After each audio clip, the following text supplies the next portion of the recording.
ಕಾಗಿನೆಲೆ ಮಹಾಸಂಸ್ಥಾನ ಕನಕ ಗುರುಪೀಠ ಚಿಂತಣಿ ಮಠದ ಪೀಠಾಧ್ಯಕ್ಷರಾದಂಥ ಶಿವೈಕ್ಯರಾದ ಶ್ರೀ ಶ್ರೀ ಸಿದ್ದರಾಮಾನಂದಪುರಿ ಮಹಾಸ್ವಾಮಿಗಳ ಪಾದಗಳಲ್ಲಿ ನನ್ನ ನಮನಗಳನ್ನು ಸಲ್ಲಿಸಿ ಈ ನಮ್ಮ ಸಮಾಜದ ಭಕ್ತ ಮಹಾಶಯರೊಂದಿಗೆ ಅವರ ಒಂದು ಶಿವೈಕ್ಯರಾದಂಥ ಈ ಒಂದು ಸೂಚನೆಯ ಸಂದರ್ಭದಲ್ಲಿ ಒಂದೆರಡು ನನ್ನ ಅವರ ಒಡನಾಟದ ಅನುಭವವನ್ನು ನಿಮ್ಮೊಂದಿಗೆ ಹಂಚಿಕೊಳ್ಳಲಿಕ್ಕೆ ಇಚ್ಛೆಪಡ್ತೇನೆ. ಈ ದೇಶದಲ್ಲಿ ನಮ್ಮ ಸಮಾಜದ ಧಾರ್ಮಿಕ, ರಾಜಕೀಯ ಹಾಗೂ ಸಾಮಾಜಿಕವಾಗಿ ಸಾಕಷ್ಟು ಸಾಧನೆ ಮಾಡಿ ಈ ಸಮಾಜವನ್ನು ಪ್ರಗತಿಕರ ಒಂದು ಸಮಾಜಮುಖಿಯಾಗಿ ಮಾಡಿರ್ತಕ್ಕಂಥ ಅನೇಕ ಹಿರಿಯ ಜೀವಗಳಲ್ಲಿ ಅನೇಕರಿದ್ದಾರೆ. ಹಾಗೆ ಕೂಡ ಇವತ್ತು ಕನಕದಾಸರ ಒಂದು ಪ್ರಾಮುಖ್ಯತೆಯನ್ನು ಪ್ರಸ್ತುತವಾಗೂ ಕೂಡ ಅವರ ಜೀವನದ ಆದರ್ಶ ಪಾಠಗಳು ಕೂಡ ಅವಶ್ಯಕ ಅನ್ನೋದನ್ನು ಕೂಡ ಈ ರಾಜ್ಯದಲ್ಲಿ ಹೆಚ್ಚು ಪ್ರಚಾರಕ್ಕೆ ತಂದಂಥ ನಮ್ಮ ಕನಕ ಜಯಂತಿ ಅನ್ನೋದೇ ಕೂಡ ನಮ್ಮ ಜನಾಂಗಕ್ಕೆ ಪರಿಚಯ ಇಲ್ಲದೆ ಇರುವಂಥ ಒಂದು ಸಂದರ್ಭದಲ್ಲಿ ಇಡೀ ರಾಜ್ಯದಲ್ಲಿ ಒಂದು ಕನಕ ಜಯಂತಿಯನ್ನು ಆಚರಣೆ ಮಾಡಬೇಕು. ನಮ್ಮ ದಾರ್ಶನಿಕ ಗುರುಗಳಾದಂಥ ಕನಕದಾಸರ ಒಂದು ಜಯಂತಿಯನ್ನು ಪ್ರತಿ ವರ್ಷ ಕೂಡ ತಪ್ಪದೆ ನಮ್ಮ ಜನಾಂಗದವರು ಪ್ರತಿ ಮನೆಗಳಲ್ಲೂ ಕೂಡ ಅದರ ಒಂದು ಆಚರಣೆ ಆಗಬೇಕು ಅಂತ ತಂದುಕೊಂಡಂಥ ರೂವಾರಿ ಈಗಿನ ಮುಖ್ಯಮಂತ್ರಿಗಳು ಆಗಿರ್ತಕ್ಕಂಥ ಶ್ರೀ ಶ್ರೀ ಸಿದ್ದರಾಮಯ್ಯನವರು. ಅವರ ಮೂಲ ಕಾರಣ 1985ರ ನಂತರ ಕೂಡ ಇದಕ್ಕೆ ಒಂದು ಚಾಲನೆ ಕೊಟ್ಟಿದ್ದಾರೆ. ಹಾಗೆ ಕೂಡ ಇಡೀ ವಿಶ್ವವೇ ಜಗತ್ತೇ ಕೂಡ ಮೆಚ್ಚುವಂಥ ರೀತಿಯಲ್ಲಿ ರಾಜಮಾತೆಯಾದಂಥ ಮಾತಾಶ್ರೀ ಅಹಲ್ಯಾಬಾಯಿ ಹೋಳ್ಕರ್ ಅವರು ಕೂಡ ಈ ದೇಶಕ್ಕಾಗಿ ಅವರು ಒಂದು ಧಾರ್ಮಿಕ ಕೊಡುಗೆ, ಧಾರ್ಮಿಕ ಚಿಂತನೆ, ಧಾರ್ಮಿಕ ಜೀವನ ಶೈಲಿಯನ್ನು ನಾವು ಅನುಸರಿಸಬೇಕು ಅಂತ ಕೂಡ ಅವರ ವೈಯಕ್ತಿಕ ಜೀವನದಲ್ಲಿ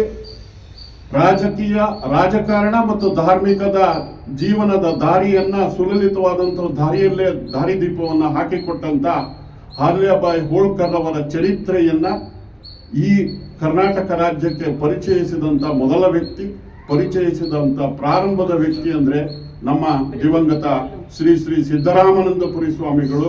2010ರಿಂದ ನಿರಂತರವಾಗಿ ಅಹಲ್ಯಾಬಾಯಿ ಹೋಳ್ಕರ್ ಅಂತ ರಾಜಮಾತೆಯನ್ನ ಈ ರಾಜ್ಯದ ಕುರುಬ ಜನಾಂಗದ ಮಹಿಳೆಯರಿಗೆ ಮತ್ತು ಮಹಿಳೆಯರಿಗೆ ಅವರ ಜೀವನ ಚರಿತ್ರೆ ಮತ್ತು ಅವರ ಜೀವನ ಶೈಲಿ ಮಾರ್ಗದರ್ಶನವನ್ನು ಕೊಡಲಿಕ್ಕೆ ಪ್ರಯತ್ನ ಮಾಡಿ ಪ್ರತಿ ಹೆಜ್ಜೆಯನ್ನು ಮುಂಚೂಣಿಯಲ್ಲಿ ವಹಿಸಿರ್ತಕ್ಕಂಥ ಸಿದ್ದರಾಮಾನಂದಪುರಿಯವರೇ ಮೊದಲ ವ್ಯಕ್ತಿ ಅಂತ ನನ್ನ ಅನಿಸಿಕೆ. ಯಾಕೆಂದ್ರೆ ನಮ್ಮ ಕಾಗಿನೆಲೆ ಕನಕ ಗುರುಪೀಠದ 4 ಮಠದ ಸ್ವಾಮೀಜಿಗಳು ಇರುವಂತ ಸಂದರ್ಭದಲ್ಲೂ ಕೂಡ ಆದರೆ ಧಾರ್ಮಿಕವಾಗಿ ನಾವು ಧರ್ಮವನ್ನು ಪ್ರಚಾರ ಮಾಡಬೇಕು. ಹಾಲುಮತ ಧರ್ಮ ಶ್ರೇಷ್ಠ ಧರ್ಮ, ಎಲ್ಲ ಧರ್ಮಗಳಿಗಿಂತ ಮೂಲ ಧರ್ಮ.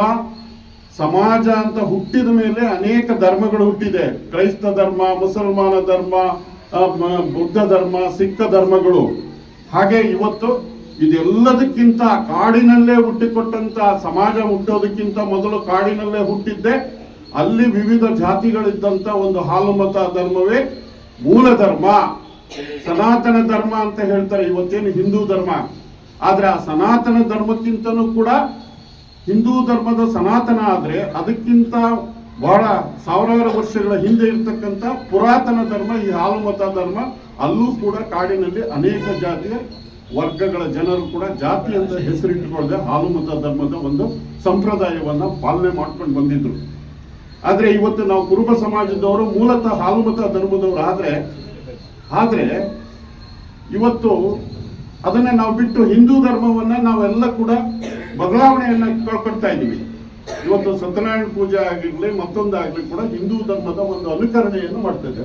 ಆದ್ರೆ ಈ ಸಂದರ್ಭದಲ್ಲಿ ಕುರುಬರ ಮೂಲ ಧರ್ಮಾಚರಣೆ, ಮೂಲ ಜೀವನ ಪದ್ಧತಿಯನ್ನು ಉಳಿಸ್ಬೇಕು ಅಂತ ಕಟಿಬದ್ಧರಾಗಿದ್ದಂಥವರು ಸಿದ್ದರಾಮಾನಂದಪುರಿ ಸ್ವಾಮಿಗಳು. ಹಾಗಾಗಿ ಇವತ್ತೇನಾದ್ರೂ ಕೂಡ ಬುಡಕಟ್ಟು ಜನಾಂಗ ಎಲ್ಲೆಲ್ಲಿದೆ ಆ ಬುಡಕಟ್ಟು ಜನಾಂಗದವರ ಜೀವನವನ್ನು ನಡೆಸ್ತಾ ಇರ್ತಕ್ಕಂಥ ಪ್ರದೇಶಗಳನ್ನ ಭೇಟಿ ಕೊಡಂತ ಮೊದಲ ವ್ಯಕ್ತಿ, ಮೊದಲ ಸ್ವಾಮೀಜಿ ಶ್ರೀ ಸಿದ್ದರಾಮಾನಂದಪುರಿ ಸ್ವಾಮೀಜಿಗಳು. ಯಾಕಂದ್ರೆ ಯಾವುದೇ ಇವತ್ತಿನವರೆಗೂ ಕೂಡ ಬುಡಕಟ್ಟು ಜನರ ಮೂಲವಾಸ ನಿವಾಸ ಸ್ಥಳಗಳಿಗೆ ಭೇಟಿ ಕೊಟ್ಟಿರ್ತಕ್ಕಂಥವ್ರು ಸಿದ್ದರಾಮಾನಂದಪುರಿ ಸ್ವಾಮೀಜಿ ಬಿಟ್ಟರೆ ಮತ್ತೆ ಬೇರೆಯವರು ಯಾರೂ ಇಲ್ಲ.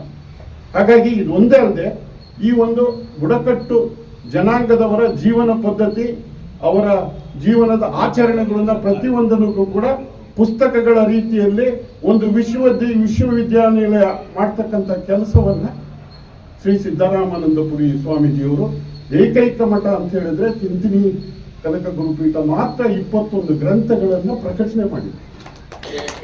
ಇವತ್ತು ಯಾವ ವಿಶ್ವವಿದ್ಯಾಲಯನೂ ಮಾಡಿಲ್ಲ, ಬುಡಕಟ್ಟು ಜನರ ಬಗ್ಗೆ ಯಾವ ಗುರುಪೀಠನು ಮಾಡದೇ ಇರತಕ್ಕಂಥ ಒಂದು ಸಾಧನೆಯನ್ನ ಮಾಡಿಕೊಂಡಂತ ಬಂದಂತ ವ್ಯಕ್ತಿ ನಮ್ಮ ಗುರುಗಳಾದಂಥ ಸಿದ್ದರಾಮಾನಂದಪುರಿ. ಅವರ ಚಿಂತನೆ ಇದುವರೆಗೂ ಕೂಡ ಅನೇಕ ಜನ ಹೇಳಿದ್ದಾರೆ. ಅನೇಕ ಜನಗಳು ಕೂಡ ಇವತ್ತು ರಾಜಣ್ಣವರಿಂದ ಹಿಡಿದು ಚಂದ್ರಶೇಖರಿಂದ ಹಿಡಿದು ಪ್ರತಿಯೊಬ್ಬರು ಕೂಡ ಅನೇಕ ಅವರ ಯೋಜನೆಗಳನ್ನ ಹೇಳಿದ್ದಾರೆ. ಅವರ ಯೋಜನೆಗಳಲ್ಲೇ ಮೂಲತಃ ಇರ್ತಕ್ಕಂಥದ್ದು ಮೂಲ ಬೇರು ಬುಡಕಟ್ಟು ಜನ ಕುರುಬರ ಹಾಲುಮತದವರ ಒಂದು ಪದ್ಧತಿಯನ್ನು, ಜೀವನ ಪದ್ಧತಿಯನ್ನು ನಾವು ಜೀವಂತ ಕೂಡ ಉಳಿಸ್ಬೇಕು. ಮುಂದಿನ ಯುವ ಪೀಳಿಗೆಗೆ ನಾವು ಅವರಿಗೆ ಅದನ್ನು ಕಲಿಸ್ಕೊಡ್ಬೇಕು, ಅದನ್ನು ನಡೆಸ್ಕೊಡ್ಬೇಕು ಅನ್ನೋ ನಿಟ್ಟಿನಲ್ಲಿ ಅವರ ಆಲೋಚನೆ ಮತ್ತು ಚಿಂತನೆ ಇತ್ತು. ಅದನ್ನ ಎಲ್ಲರಿಗೂ ಕೂಡ ಅವರ ಹತ್ತಿರದ ಒಡನಾಟಿಗಳ ಪ್ರತಿಯೊಬ್ಬರನ್ನು ಕೂಡ ಅವರು ಅದನ್ನ ವ್ಯಕ್ತಪಡಿಸಿದ್ದಾರೆ. ಅವರು ವ್ಯಕ್ತಪಡಿಸಿರ್ತಕ್ಕಂಥ ಅವರ ಒಂದು ಯೋಜನೆಗಳನ್ನ, ಆಶಯಗಳನ್ನ ನಾವೆಲ್ಲರೂ ಕೂಡ ನಮ್ಮ ದೇಹದಲ್ಲಿ ತುಂಬಿಕೊಳ್ಳೋಣ, ನಮ್ಮ ಚಿಂತನೆಯಲ್ಲಿ ತುಂಬಿಕೊಳ್ಳೋಣ. ಅವರು ಆಗ್ತಕ್ಕಂಥ ಅವರಲ್ಲಿ ಮನಸ್ಸಿನಲ್ಲಿ ಇದ್ದಂಥದ್ದನ್ನ ನಾವು ಕಾರ್ಯರೂಪಕ್ಕೆ ತರೋದಕ್ಕೆ ಒಂದು ಜೀವನ ಸತ್ಸಂಗದ ಅತಿ ಅವಶ್ಯಕತೆ ಇದೆ. ಯಾರು ಕೂಡ ಇದ್ರ ಬಗ್ಗೆ ಚಿಂತನೆ ಮಾಡ್ತಕ್ಕಂಥ ಸೂಕ್ತ ಮನಸ್ಸಿನಲ್ಲಿ ಇರ್ತಕ್ಕಂಥವ್ರು ಯಾರು ನಮ್ಮ ಜನಾಂಗದಲ್ಲಿದ್ದಾರೆ, ಭಕ್ತರಾಗಿದ್ದಾರೆ ಸಿದ್ದರಾಮಯ್ಯನವರು, ಅವರೆಲ್ಲರೂ ಕೂಡ ಒಟ್ಟಿಗೆ ಸೇರೋಣ. ಅವರ ಯೋಜನೆಗಳಲ್ಲಿ, ಅವರ ಒಂದು ಚಿಂತನೆಯಲ್ಲಿ ಧರ್ಮ, ಒಂದು ಹಾಲುಮತ ಧರ್ಮದ ಎಲ್ಲ ಒಂದು ಜೀವನ ಪದ್ಧತಿಯ ಆಚರಣೆಯನ್ನ ಉಳಿಸ್ಕೊಂಡು ಹೋಗ್ಲಿಕ್ಕೆ ನಾವೆಲ್ಲರೂ ಕೂಡ ಪ್ರಯತ್ನ ಮಾಡೋಣ. ಯಾಕೆಂದ್ರೆ ಇವತ್ತು ನಮ್ಮ ಜನಾಂಗದಲ್ಲಿ ಈ ಬುಡಕಟ್ಟು ಜನರನ್ನ ಹೆಚ್ಚು ಪದ್ಧತಿಗಳನ್ನ ಇವತ್ತು ಬರೆದಿರ್ತಕ್ಕಂಥ ಒಬ್ಬರು ಲೇಖಕರಿದ್ರೆ ಡಾಕ್ಟರ್ KM ಮೇತ್ರಿ ಅವರು ಬರೆದಿರ್ತಕ್ಕಂಥ ಬುಡಕಟ್ಟು ಜನರ ಬಗ್ಗೆ ಹಾಲುಮತದ ಮೂಲ ಪುರುಷರ ಜೀವನ ಪದ್ಧತಿ ಇರತಕ್ಕಂಥ ಡಾಕ್ಟರ್ KM ಮೇತ್ರಿ ಅವರ ಪುಸ್ತಕಗಳನ್ನ ದಯವಿಟ್ಟು ಎಲ್ಲ ಹೆಣ್ಣುಮಕ್ಕಳಿಗೂ ಕೂಡ ನೀವು, ಯಾಕೆಂದ್ರೆ ಒಂದು ಜೀವನ ಪದ್ಧತಿ ಧರ್ಮವನ್ನ ಆಚರಣೆ ಮಾಡ್ತಕ್ಕಂಥ ಒರಿಜಿನಲ್ ಮೂಲ ಅದನ್ನ ಇರ್ತಕ್ಕಂಥ ವಿಷಯ ಡಾಕ್ಟರ್ ಮೇತ್ರಿ ಅವ್ರ ಪುಸ್ತಕದಲ್ಲಿದೆ. ಅವರು ನಮ್ಮ ಸ್ವಾಮೀಜಿಗಳ ಆಪ್ತ ವರ್ಗದವರು. ಹಾಗಾಗಿ ಅವರನ್ನ ಮುಂದೆ ನಾವೆಲ್ಲರೂ ಕೂಡ ಪ್ರತಿಯೊಬ್ಬರು ಕೂಡ ಬೆಳಗಾವಿ ಇರ್ಬೋದು, ಅಂಜನಪ್ಪನವ್ರು ಇರ್ಬೋದು, ನಾವೆಲ್ಲರೂ ಕೂಡ ಸೇರೋಣ, ನಮ್ಮ ಕೈಲಾದಂಥ ಸೇವೆ ಮಾಡೋಣ. ಸತ್ಸಂಗ ಅಂತ ಒಂದು ಸಂಘಟನೆಯನ್ನು ಮಾಡಿಕೊಂಡು ಸ್ವಾಮೀಜಿ ಅವರಿಗೆ ಒಳ್ಳೆ ಅವರ ಒಂದು ಆಶಯವನ್ನ ಜೀವಂತ ಉಳಿಸ್ಕೊಳ್ತಾ ಈ ಸಮಾಜಕ್ಕೆ ಸಮಾಜಮುಖಿಯಾದಂಥ ಕೆಲಸ ಮಾಡೋಣ. ನಾವೆಲ್ಲರೂ ಕೂಡ ಜೊತೆಯಲ್ಲಿ ಇರ್ತೀವಿ. ಅವರಿಗೆ ಏನಾದರೂ ಕೂಡ ನಮ್ಮ ಒಂದು ನಮನವನ್ನು ಸಲ್ಲಿಸಬೇಕಂದ್ರೆ ಇದನ್ನ ಕಾರ್ಯರೂಪಕ್ಕೆ ತರಲಿಕ್ಕೆ ನಾವೆಲ್ಲರೂ ಕೂಡ ಇವತ್ತು ಪ್ರತಿಜ್ಞೆ ಮಾಡಿದೀವಿ. ಅದನ್ನ ಉಳಿಸ್ಕೊಂಡು ಹೋಗೋಣ ಅಂತ ಹೇಳ್ತಾ ಮಾನ್ಯ ನಮ್ಮ ಗುರುಗಳಾದಂತಹ ಶ್ರೀ ಸಿದ್ದರಾಮಯ್ಯ ಸ್ವಾಮೀಜಿ ಅವರಿಗೆ ನನ್ನ ನಮನವನ್ನು ತಿಳಿಸ್ತಾ ನನ್ನ 2 ಮಾತನ್ನು ಮುಗಿಸ್ತೀನಿ.